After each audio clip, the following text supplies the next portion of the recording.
चलो बच्चों, अपनी अपनी किताबें खोलो। तान्या, तुम खड़ी होकर बुक रीडिंग करो। मैम, क्या आज मैं बुक रीडिंग कर सकती हूँ? नहीं तनीषा, तान्या की आवाज बहुत अच्छी है। उसकी आवाज पूरी क्लास में गूंजती है और सब बच्चे आराम से पढ़ते भी हैं। तुम फिर कभी रीडिंग कर लेना।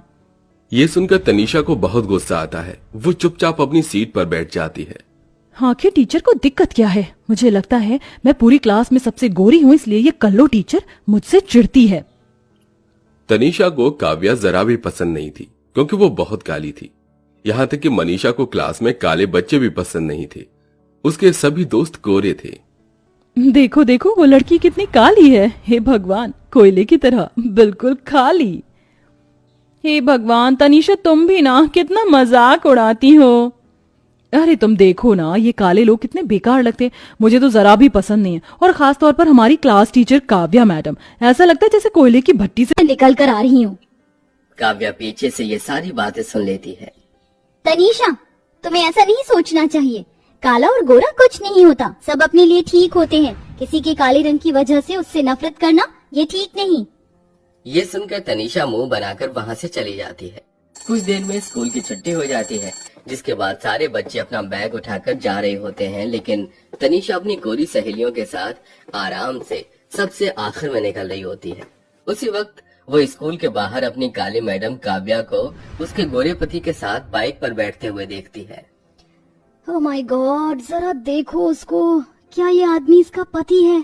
आई कांट बिलीव, इतना सुंदर, इतना गोरा लड़का इसका पति कैसे हो सकता है? क्या तुम्हें नहीं पता, काव्या मैडम का पति सच में बहुत हैंडसम और गोरा है।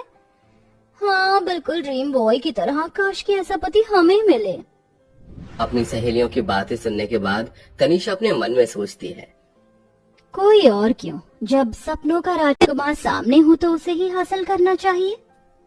तनीषा उस दिन के बाद से काव्या के पति पृथ्वी को बहुत नोटिस करती है। एक दिन वो स्कूल के बाहर बाइक पर पृथ्वी को उसकी पत्नी काव्या के ऊपर गुस्सा करते हुए देखती है। थोड़ा दूर होकर बैठो, मुझसे चिपकने की जरूरत नहीं है। मैं सिर्फ माँ के चलते तुम्हें यहाँ लेने और छोड़ने आता हूँ, बाकी को तुम जानते ही हो। दूर ही बैठी हूँ, क्या हुआ? कम से कम स्कूल के बाहर तो इस तरीके से बर्ताव मत कीजिए। इतने में पृथ्वी काव्या को बाइक पर बिठाकर ले जाता है। इसका मतलब गोरे पति को अपनी काली पत्नी जरा भी पसंद नहीं होगी भी क्यों? मेरी टीचर का हस्बैंड मेरे जैसी वाइफ डिजर्व करता है, ना कि काली चुड़ैल जैसी वाइफ। उस दिन के बाद से तनीषा पृथ्वी को स्टॉक करना शुरू कर देती है। पृथ्वी जिस कैफे में जाता, तनीषा उस कैफे में सुंदर सी ड्रेस पहनकर चली जाती।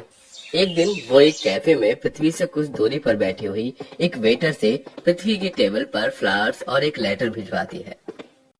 सर, ये फ्लावर्स और लेटर वहाँ बैठे मैडम ने आपके लिए भेजे हैं। पृथ्वी जब तनीषा की तरफ देखता है तो उसे तनीषा बहुत सुंदर लगती है। वहीं दूसरी तरफ वो लेटर पढ़ता है। मैं आपको बहुत पसंद करती हूँ। कई दिनों से आपसे बात करने की कोशिश कर रही हूँ, लेकिन हिम्मत ही नहीं हुई।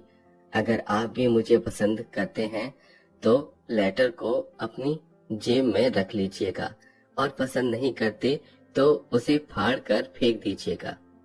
लेटर पढ़ने के बाद पृथ्वी हैरान हो जाता है। वो उस लेटर को चुपचाप अपनी जेब में रख लेता है। तभी तनीषा उसके पास आकर बैठ जाती है। दरअसल मुझे तुम्हें कुछ बताना है। मैं पहले से ही शादीशुदा हूँ। हाँ, मैं सब जानती हूँ, और तुम अपनी काली पत्नी को पसंद भी नहीं करते। तुम मेरी जैसी पत्नी डिजर्व करते हो। इतना कहकर तनीषा पृथ्वी का हाथ पकड़ लेती है, और उसी वक्त पृथ्वी उसकी खूबसूरती के जाल में फंस जाता है। उस दिन के बाद से तनीषा पृथ्वी से छुप छुप कर मिलने लगती है। देखो, मेरी माँ ने मेरी काली पत्नी की सरकारी नौकरी देखकर उससे मेरी शादी करवा दी, लेकिन वो मुझे जरा भी पसंद नहीं है। मैं तुमसे शादी करना चाहता हूँ, क्या तुम मुझसे शादी करोगी? हाँ, मैं तुमसे शादी करना चाहती हूँ। हाँ, ठीक है, तो चलो मेरे साथ। पृथ्वी तनीषा को अपने साथ ले जाता है और उसके साथ कोर्ट मैरिज करके उसे घर ले आता है। जैसी काव्या घर का दरवाजा खोलती है, वो अपने सामने अपनी स्टूडेंट को मॉडल ड्रेस में और उसके साथ अपने पति को खड़ा देख हैरान रह जाती है। ये सब क्या है? आप इस लड़की को घर पर क्यों लेकर आए हैं? आप दोनों के गले में ये शादी की वरमाला किस लिए? हम दोनों ने शादी कर ली, आज से यही मेरी पत्नी है। ये सुनते ही काव्या के पैरों तले जमीन खिसक जाती है। तनीषा, ये क्या मजाक है? तुम जानती हो ना ये मेरे पति हैं। क्या तुम तनीषा को पहले से जानती हो? हाँ, मैं तनीषा को पहले से ही जानती हूँ क्योंकि ये मेरी स्कूल स्टूडेंट है, लेकिन अब नहीं है। इसने पढ़ाई छोड़ दी। मुझे तो यकीन नहीं होता कि मेरी ही स्टूडेंट मेरी सौतन बन गई। डार्लिंग, इसे बोलो हमारे रास्ते से हट जाए। अरे तुम इसको छोड़ो, मैं तुम्हें अपने कमरे में लेकर चलता हूँ। जैसे पृथ्वी तनीषा को अपने कमरे में लेकर जाने वाला होता है, उसकी माँ उसे देख लेती है। अरे बेटा, ये लड़की कौन है? इसे तो अपने कमरे में क्यों लेकर जा रहा है? ये मेरी पसंद है माँ, मैं इसे बहुत प्यार करता हूँ। आज से यही आपकी बहू है।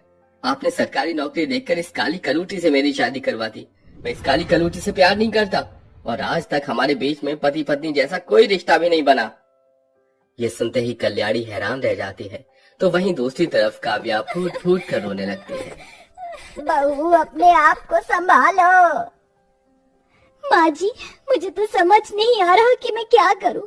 मेरी ही स्टूडेंट मेरी सौतन बनकर इस घर में आ गई और मुझे गानों गान खबर तक नहीं हुई। और सही कहा पृथ्वी जी ने, आज तक उनके और मेरे बीच में पति पत्नी वाला रिश्ता कभी बना ही नहीं, क्योंकि वो मुझसे प्यार ही नहीं करते।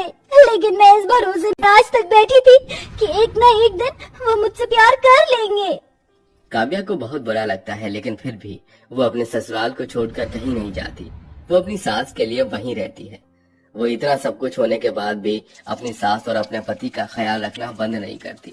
तो वहीं दूसरी तरफ तनीषा हर रोज पृथ्वी को परेशान करती है। देखो डार्लिंग, ये ड्रेस मुझ पर कैसी लग रही है? अच्छी लग रही हूँ ना मैं? तनीषा, तुम पागल हो गई हो क्या? इतने पैसे तुमने इन छोटे से कपड़ों के ऊपर बर्बाद कर दिए।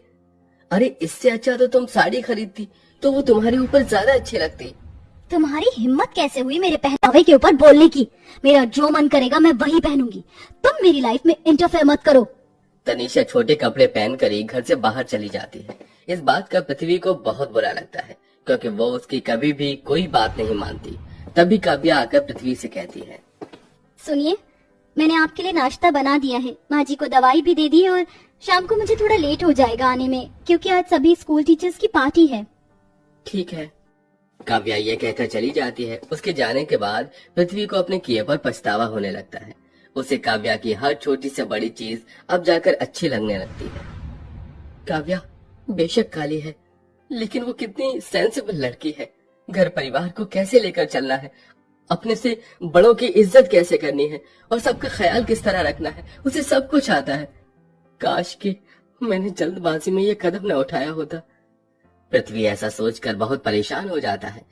शाम को काव्या के साथ साथ तनीषा भी घर पर नहीं आती। पृथ्वी तनीषा को बार बार फोन करता है, लेकिन तनीषा उसका फोन नहीं उठाती। इस बात से परेशान होकर पृथ्वी तनीषा को उसकी लोकेशन ट्रेस करके एक रेस्टोरेंट में जाता है, जहां उसे स्कूल के सभी टीचर्स के साथ अपनी पत्नी काव्या दिखाई देती है, जिसकी सब बहुत इज्जत करते हैं। तो वहीं दूसरी तरफ पृथ्वी को एक टेबल पर तनीषा एक लड़के के साथ डेट करते हुए दिखाई देती है। तो यहाँ गुल खिला रही हो तुम? तुम्हें जरा भी शर्म नहीं आई? मैंने तुमसे शादी की थी, तुम्हारे पास सुंदरता के अलावा और कुछ नहीं है। बस अब बहुत हुआ, अब मुझे तुम्हारे साथ किसी रिश्ते में नहीं रहना। मैं तुम्हें डिवोर्स देता हूँ। पृथ्वी तनीषा से ये कहकर वहां से गुस्से में चला जाता है। वो बहुत जल्दी तनीषा को डिवोर्स देकर उसे छोड़ देता और काव्या से माफी मांगता है। मुझे माफ कर दो काव्या, मुझसे बहुत बड़ी गलती हो गई। मुझे ऐसा नहीं करना चाहिए था। एक आखिरी मौका दे दो, मैं इस रिश्ते को सुधारना चाहता हूँ। काव्या पृथ्वी को माफ कर देती है और उसे एक मौका देती है।